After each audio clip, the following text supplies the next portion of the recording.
Shalom Bapak Ibu Saudara yang dikasihi Tuhan. Selamat beribadah di dalam ibadah online GKPB Masa Depan Cerah Tulung Agung. Selamat merayakan Paskah bagi kita semua. Selamat merayakan hari kebangkitan Tuhan Yesus dari kematian. Kiranya kebangkitan Tuhan Yesus itu membangkitkan hidup kita, membangkitkan kita dari segala keterpurukan kita, membangkitkan kita dari segala kelemahan dan dosa-dosa kita, sehingga kita bisa melihat perkara-perkara besar yang Tuhan sediakan dalam hidup kita.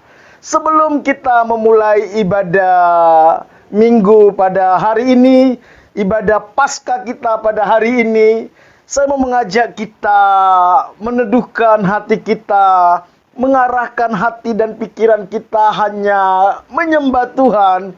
Kita izinkan Tuhan melawat kita, kita izinkan Tuhan memulihkan hidup kita. Kita bawa korban, pujian, penyembahan hidup kita bawa sebagai persembahan bagi Tuhan. Mari kita tundukkan kepala, kita minta pimpinan Tuhan dalam ibadah kita. Bapa kami yang di sorga, yang kami sembah di dalam nama Tuhan Yesus Kristus, Tuhan pencipta langit dan bumi dan segala isinya, Tuhan yang berdaulat atas alam semesta, atas jagat raya, Tuhan yang berdaulat atas hidup kami. Engkau Tuhan yang mengasihi kami, yang telah menebus dan menyelamatkan kami lewat pengorbanan Tuhan Yesus Kristus di atas kayu salib. Engkau Tuhan yang terus membawa kami masuk ke dalam rencana kekal-Mu. Terpujilah nama-Mu Tuhan, dikuduskanlah nama-Mu. Datanglah kerajaan-Mu, jadilah kehendak-Mu dalam hidup kami seperti di sorga. Hari ini kami datang membawa korban syukur kami, merayakan sukacita kebangkitan Tuhan Yesus dari kematian. Kami percaya dimanapun umat-Mu sedang beribadah saat ini, mengikuti ibadah online ini, Roh Kudus ada bersama-sama dengan mereka. Roh Kudus yang melawat, Roh Kudus yang memulihkan, Roh Kudus yang memberkati. Terima kasih Bapa, kami bawa hidup kami sebagai korban persembahan yang hidup kudus dan berkenan kepada Tuhan. Di dalam nama Tuhan Yesus, kami berdoa kepada Bapa di sorga. Amin.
besar dan dahsyat dalam hidup kami.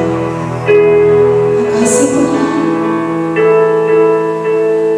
Berbicaralah di dalam firman, di dalam hati kami Tuhan Yesus. Kami siap mendengarkannya. Dalam nama Tuhan Yesus. Haleluya. Amin.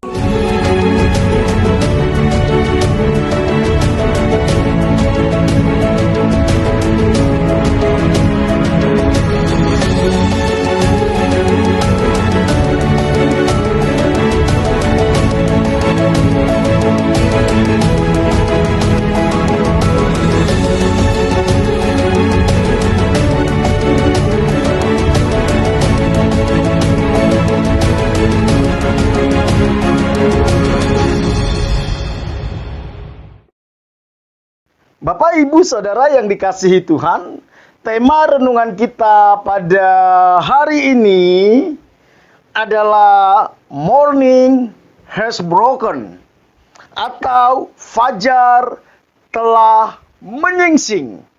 Fajar telah menyingsing. Saya mau mengajak kita membaca Alkitab kita dari Injil Lukas pasal 24 ayat 1 sampai 8. Injil Lukas pasal 24 ayat 1 sampai 8. Saya akan bacakan bagi kita semua. Tetapi pagi-pagi benar pada hari pertama minggu itu, mereka pergi ke kubur membawa rempah-rempah yang telah disediakan mereka. Mereka mendapati batu sudah terguling dari kubur itu. Dan setelah masuk, mereka tidak menemukan mayat Tuhan Yesus. Sementara mereka berdiri termangu-mangu karena hal itu, tiba-tiba ada dua orang berdiri dekat mereka memakai pakaian yang berkilau-kilauan. Mereka sangat ketakutan dan menundukkan kepala. Tetapi kedua orang itu berkata kepada mereka, "Mengapa kamu mencari Dia yang hidup di antara orang mati? Ia tidak ada di sini. Ia telah bangkit. Ingatlah apa yang dikatakannya kepada kamu ketika ia masih di Galilea, yaitu bahwa Anak Manusia harus diserahkan ke tangan orang berdosa dan disalibkan dan akan bangkit pada hari yang ketiga." Maka teringatlah mereka akan perkataan Yesus itu. Bapak, Ibu, Saudara yang dikasihi Tuhan, peristiwa kebangkitan Tuhan Yesus merupakan salah satu peristiwa terpenting di dalam kekristenan. Peristiwa kebangkitan Tuhan Yesus dari kematian merupakan salah satu peristiwa terpenting di dalam kekristenan. Karena kalau Yesus tidak bangkit dari kubur, kalau Yesus tidak bangkit dari kematian, maka sesungguhnya Yesus hanyalah manusia biasa. Dia tidak berbeda dengan para nabi. Dia tidak berbeda dengan para rasul. Dan dia tidak berbeda dengan kita. Tetapi syukur bahwa Yesus bangkit dari kematian. Itu membuktikan bahwa Dia Tuhan yang berkuasa. Dia Tuhan yang telah mengalahkan maut. Kuasa maut tidak dapat membelenggu Yesus. Di dalam 1 Korintus pasal 15 ayat 14 sampai 17 dikatakan, "Tetapi andai kata Kristus tidak dibangkitkan, maka sia-sialah pemberitaan kami, dan sia-sialah juga kepercayaan kamu. Lebih daripada itu, kami ternyata berdusta terhadap Allah. Karena tentang Dia, kami katakan bahwa Ia ia telah membangkitkan Kristus, padahal ia tidak membangkitkannya. Kalau andai kata benar bahwa orang mati tidak dibangkitkan. Sebab jika benar orang mati tidak dibangkitkan, maka Kristus juga tidak dibangkitkan. Dan jika Kristus tidak dibangkitkan, maka sia-sialah kepercayaan kamu dan kamu masih hidup dalam dosamu. Di ayat 20 dikatakan, tetapi yang benar ialah bahwa Kristus telah dibangkitkan dari antara orang mati sebagai yang sulung dari orang-orang yang telah meninggal. Bapak, Ibu, Saudara yang dikasihi Tuhan, kebangkitan Kristus ini menjadi peristiwa yang sangat penting yang telah mengubah seluruh tatanan dunia. Kebangkitan Kristus itu membuktikan bahwa Dia Tuhan yang berkuasa. Oleh karena itu, kita bersyukur bahwa kita tidak menyembah Tuhan yang mati. Kita menyembah Tuhan yang hidup, yang bisa melihat, yang bisa mendengar, yang bisa merasakan. Tuhan yang tidak pernah meninggalkan kita. Inilah berita sukacita dari berita Paskah bagi kita. Di tengah-tengah masa-masa sulit, di tengah-tengah ketakutan, di tengah-tengah keputusasaan, kita tahu bahwa kita punya Tuhan yang hidup. Kita punya Tuhan yang mengerti apa yang sedang terjadi dalam hidup kita. Kita punya Tuhan yang tidak pernah meninggalkan kita.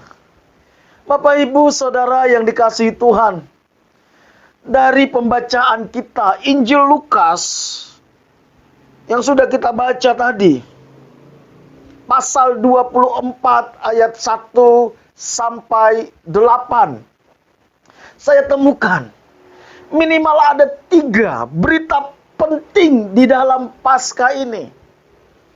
Ada 3 berita yang harus kita pegang di hari-hari ke depan. Berita sukacita dari Paskah. Yang pertama adalah kuasa Tuhan tidak terbatas. Kuasa Tuhan tidak terbatas. Di sepanjang sejarah dunia, tidak pernah ada orang yang mati, bangkit, dan hidup untuk selamanya. Tidak ada. Memang betul, ada di dalam peristiwa bahwa orang mati bangkit seperti Lazarus. Tetapi kita tahu bahwa Lazarus pun akhirnya mati juga. Tetapi satu-satunya pribadi di dunia ini yang dia mati, bangkit, dan tidak mati lagi, hidup selama-lamanya, hanyalah Tuhan Yesus. Hanyalah Tuhan Yesus. Ini membuktikan bahwa kuasa maut tidak mampu membelenggu dia. Tidak ada satupun makhluk di jagat raya ini yang bisa mengalahkan kuasa maut. Setiap kita tunduk kepada kuasa maut, dosa telah menundukkan kita kepada maut.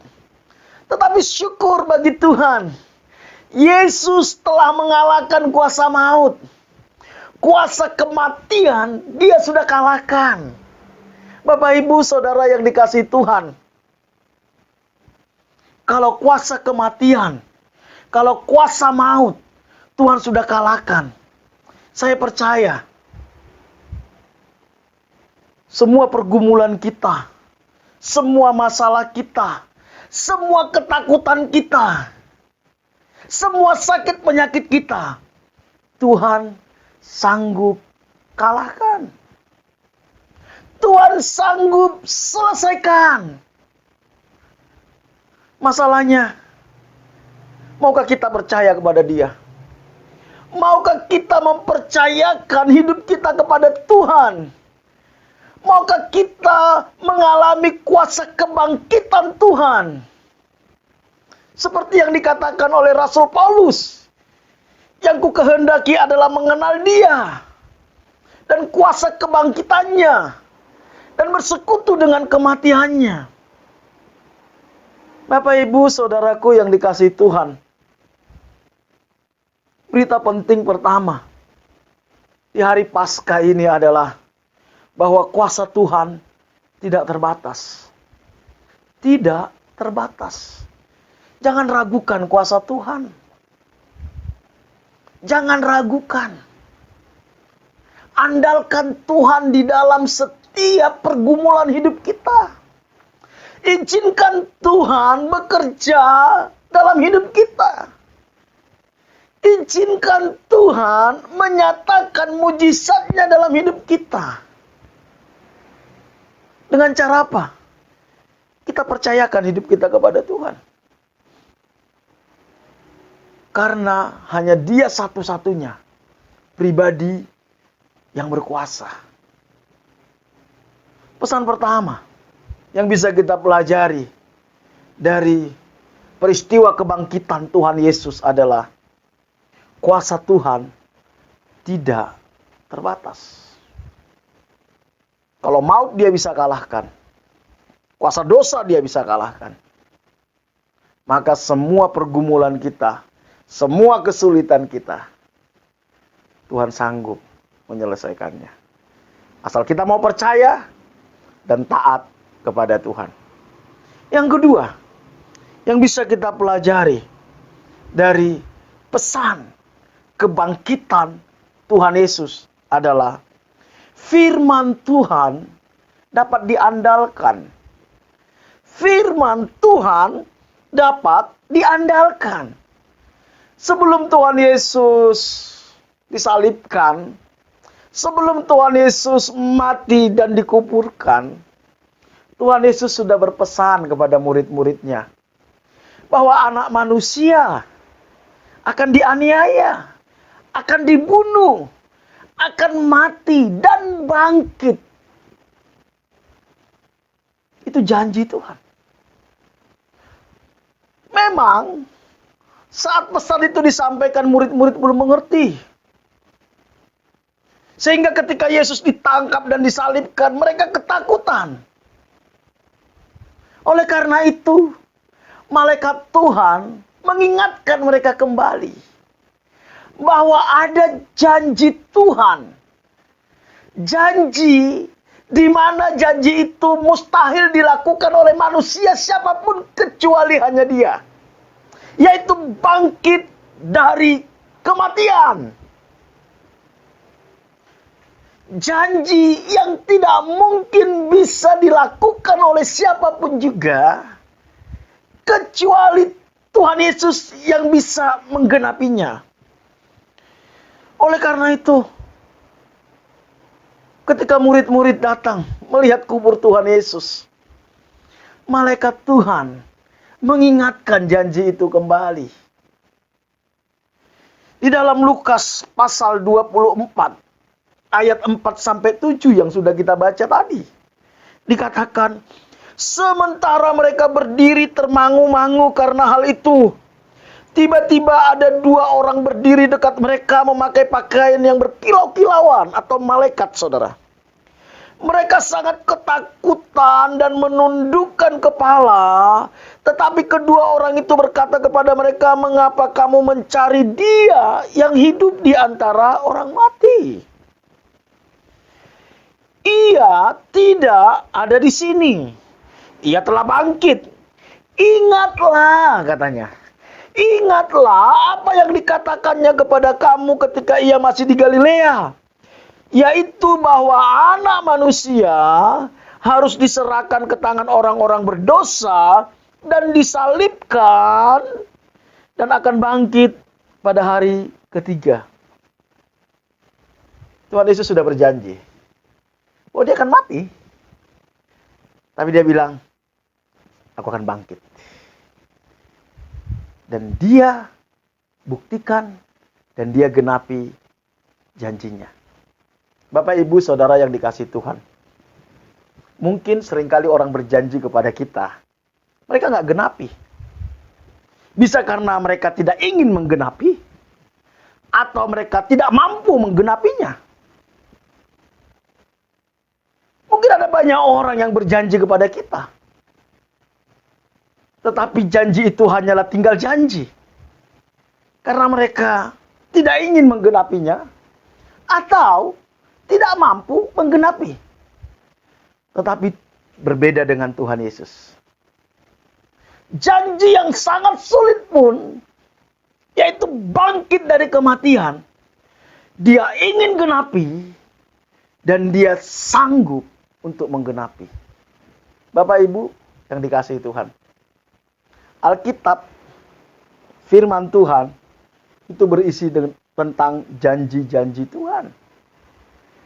Ada ribuan janji Tuhan di dalam Alkitab. Pertanyaannya, mau kita percaya bahwa Tuhan sanggup menggenapi janjinya? Maukah kita percaya bahwa janji penyertaan Tuhan, janji pemeliharaan Tuhan, janji perlindungan Tuhan, dan janji-janji yang lain pasti dia genapi? Kalau kita percaya bahwa Tuhan pasti menggenapi janjinya, kenapa kita harus takut? Kenapa kita harus mengandalkan orang lain? Kenapa kita harus mengandalkan kekuatan kita? Kenapa kita harus mengandalkan dukun? Mari kita mengandalkan janji Tuhan. Karena Tuhan tidak akan mungkin berbohong. Ketika dia berjanji, dia pasti genapi. Karena itu, mari kita isi hidup kita dengan janji-janji Tuhan. Dengan firman Tuhan. Sehingga hidup kita dipimpin oleh janji Tuhan. Dipimpin oleh kebenaran firman Tuhan. Kalau hidup kita dipimpin oleh kebenaran firman Tuhan, apapun kebutuhan kita nggak perlu takut. Karena dia berjanji, dia akan memelihara kita dan mencukupi segala kebutuhan kita menurut kekayaan dan kemuliaannya.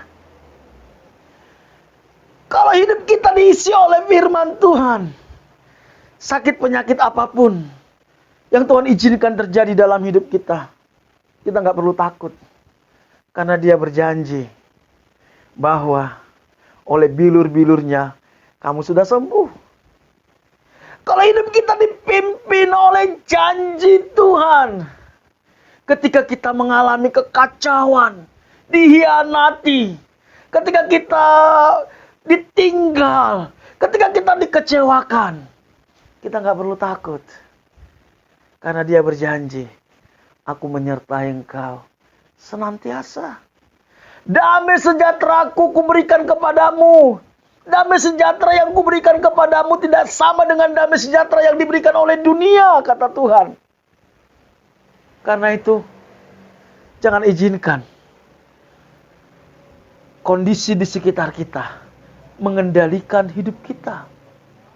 Izinkanlah janji Tuhan, yaitu firman Tuhan, yang memimpin hidup kita. Sehingga kita bisa melihat pekerjaan-pekerjaan Tuhan yang ajaib dalam hidup kita. Bapak, Ibu, Saudaraku yang dikasihi Tuhan.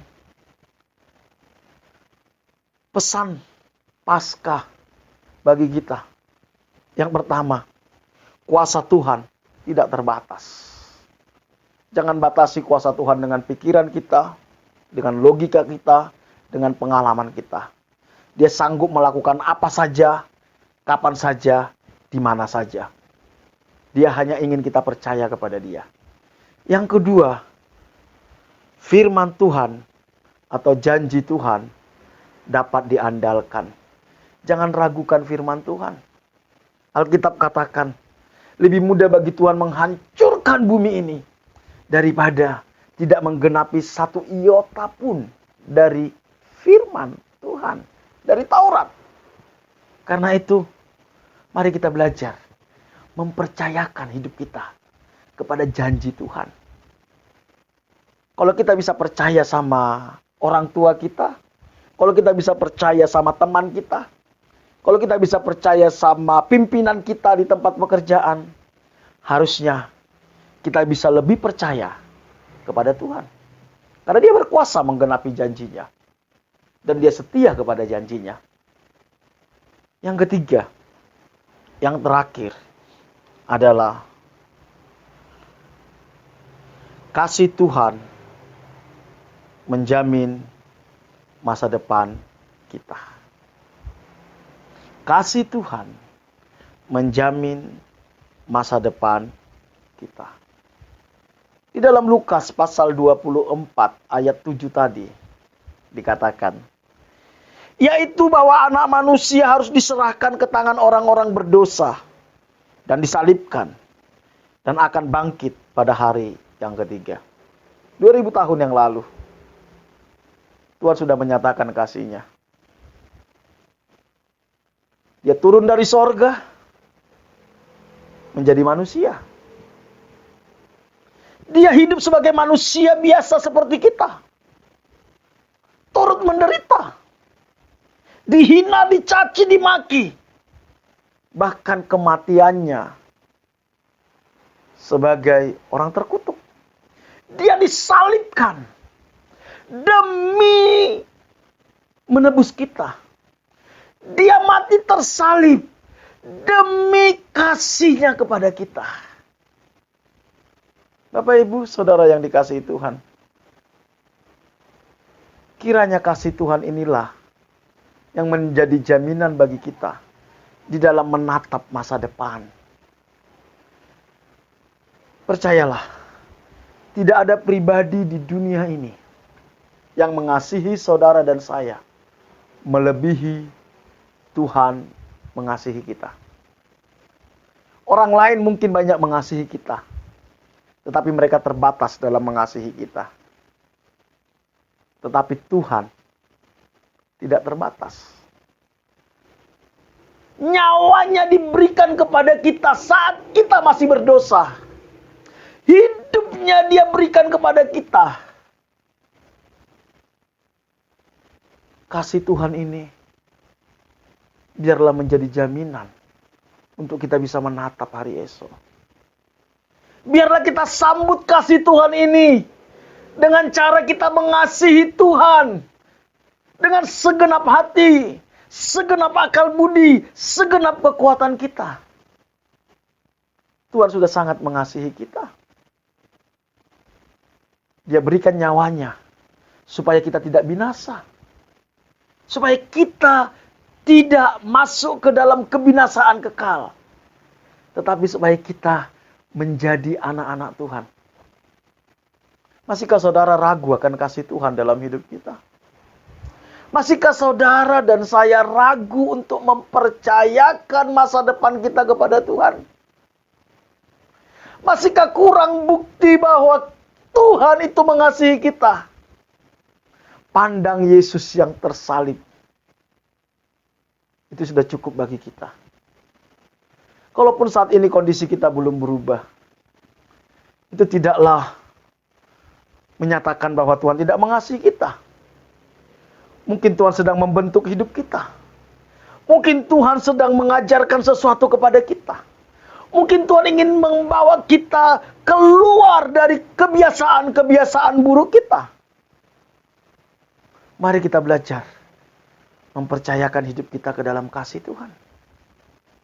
Dan mari kita responi kasih Tuhan dengan cara mengasihi Dia. Mengasihi Tuhan. Apa buktinya kita mengasihi Tuhan? Apapun yang kita pikirkan, apapun yang kita katakan, apapun yang kita lakukan, kita menjaga perasaannya Tuhan. Apakah Tuhan senang kalau saya pikirkan ini? Apakah Tuhan senang kalau saya lakukan ini? Apakah Tuhan senang kalau saya putuskan ini? Sama seperti sepasang suami istri Kalau suami katakan dia mengasihi istri, dia selalu menjaga perasaan istrinya. Kalau anak mengatakan dia mengasihi orang tua, maka anak pun akan rela lakukan apa saja, asal orang tuanya senang, asal orang tuanya bahagia. Itulah bukti kasih. Kita begitu mudah mengatakan saya mengasihi Tuhan, tetapi kita tidak mau melakukan apa-apa kepada Tuhan. Kita perhitungan sama Tuhan. Kita hitung-hitungan waktu. Kita hitung-hitungan tenaga. Kita hitung-hitungan uang kepada Tuhan. Tetapi kita ingin diberkati Tuhan. Bapak, Ibu, Saudara yang dikasihi Tuhan. Tuhan mau kasihnya itu diresponi dengan cara kita mengasihi Tuhan. Biar di dalam perayaan Paskah hari ini, kita bisa melihat kasih Tuhan yang begitu luar biasa nyata lewat hidup kita. Mari Bapak, Ibu, Saudaraku yang dikasihi Tuhan.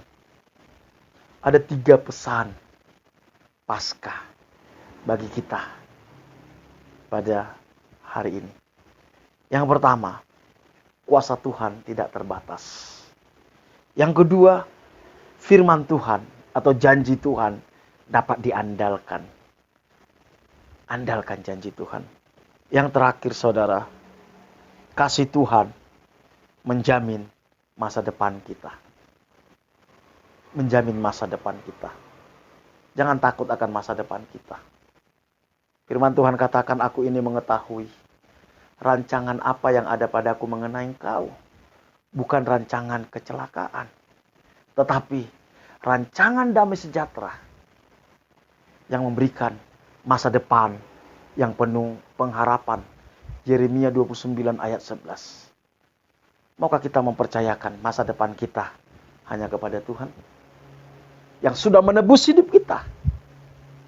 Yang sudah bangkit dari kematian. Yang berkuasa atas hidup kita. Kalau saudara dan saya mau, saya percaya masa-masa sulit ini kita akan bisa lalui. Dan kita akan memuliakan Tuhan. Dan tetap setia melayani Tuhan. Mari kita tundukkan kepala. Kita berdoa. Kami bersyukur Tuhan buat kebenaran firman-Mu. Kami bersyukur karena kami menyembah Tuhan yang hidup. Kami menyembah Tuhan yang janjinya bisa dipercaya. Kami menyembah Tuhan yang kasihnya sempurna bagi kami. Mampukan kami untuk mempercayakan hidup kami hanya kepada Tuhan. Mempercayakan masa depan kami kepada Tuhan. Dan kami percaya Tuhan, kalau kuasa maut Engkau sudah kalahkan. Apapun kesulitan, masalah, tantangan yang dihadapi umat-Mu, Engkau sanggup menolong. Engkau sanggup menyembuhkan mereka. Sungguh kami percayakan hidup kami ke dalam anugerah Tuhan. Hamba-Mu serahkan kehidupan kami sepanjang minggu ke depan. Biar Tuhan yang menyertai. Tuhan yang melindungi. Tuhan yang memberkati umat-Mu.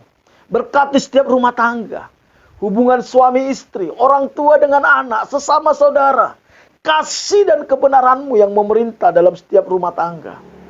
Pulihkan kesehatan umat-Mu. Yang sakit Tuhan sembuhkan. Berkati usaha pekerjaan umat-Mu. Apapun yang dikerjakan umat-Mu sepanjang minggu ke depan, Tuhan buat berhasil. Tuhan buat terobosan. Tuhan buat mujizat. Tuhan buka jalan atas masalahnya. Cukupi segala kebutuhan umat-Mu. Jauhkan umat-Mu dari segala mara bahaya, kecelakaan, virus-virus, sakit, penyakit. Pakai kami untuk menjadi berkat bagi orang-orang yang ada di sekitar kami. Terima kasih Tuhan Yesus. Sungguh kami percayakan hidup kami ke dalam anugerah Tuhan. Jemaat yang dikasihi Tuhan, terimalah berkat daripada Allah Bapa, Diberkatilah engkau pada waktu masuk, diberkatilah engkau pada waktu keluar, diberkatilah buah kandunganmu, diberkatilah adonanmu, diberkatilah bakulmu, diberkatilah hasil tanganmu. Apapun yang kau kerjakan dengan tanganmu, Tuhan akan buat berhasil. Diberkati engkau di kota, di desa, di gunung, kemanapun engkau pergi, tanda-tanda ajaib menyertai engkau. Engkau akan naik dan tidak akan menjadi turun. Engkau akan menjadi kepala dan bukan menjadi ekor. Anak cucumu akan perkasa di bumi. Engkau akan disebut sebagai orang yang beruntung dan berbahagia. Dan lewat hidupmu akan banyak orang menerima berkat yang berasal daripada Tuhan. Jika engkau hari ini sungguh-sungguh mendengarkan suara Tuhan Allahmu yang kusampaikan kepadamu. Dan engkau setia melakukannya. Maka berkat-berkat ini akan menjadi milikmu. Karena itu, terimalah berkat daripada Allah Bapa. Kasih karunia dari Tuhan kita Yesus Kristus. Penghiburan dan kekuatan dari Roh Kudus. Mulai hari ini sampai Tuhan Yesus datang kedua kali. Dalam nama Tuhan Yesus, setiap kita yang diberkati sama-sama katakan amin. Bapak Ibu Saudara yang dikasihi Tuhan, ibadah online kita selesai. Sampai bertemu dalam ibadah online minggu depan. Jika saudara digerakkan Tuhan untuk memberikan persembahan, baik itu persembahan persepuluhan, persembahan syukur, maupun persembahan pembangunan dan persembahan misi, saudara bisa langsung menghubungi bendahara gereja kita. Tuhan Yesus memberkati kita semua.